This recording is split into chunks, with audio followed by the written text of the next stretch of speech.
Few garments save so much with so little as a white cotton shirt. It always finds its place in the wardrobe.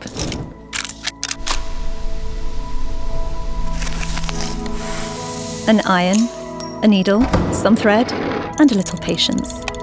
That's all you need. The collar makes all the difference. The iron goes in from the inside, follows the curve, and the shape appears on its own.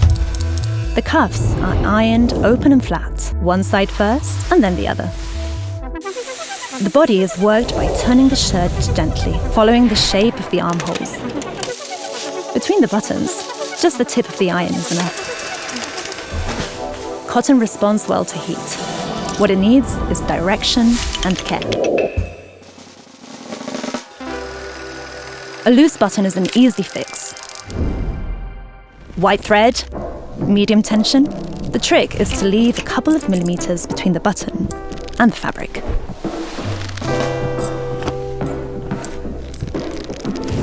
That way, buttoning it stays easy over time. Yellow marks can appear with wear. Bicarbonate, hydrogen peroxide, and detergent in equal parts.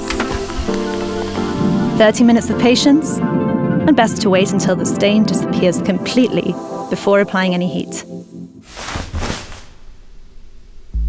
A small hole is repaired with patience. First, parallel stitches to close, then perpendicular to reinforce. The goal is for it to go unnoticed. A wooden hanger and one detail that makes a difference. Let it cool down before putting it away. Always worth it. After all, cotton always speaks for itself.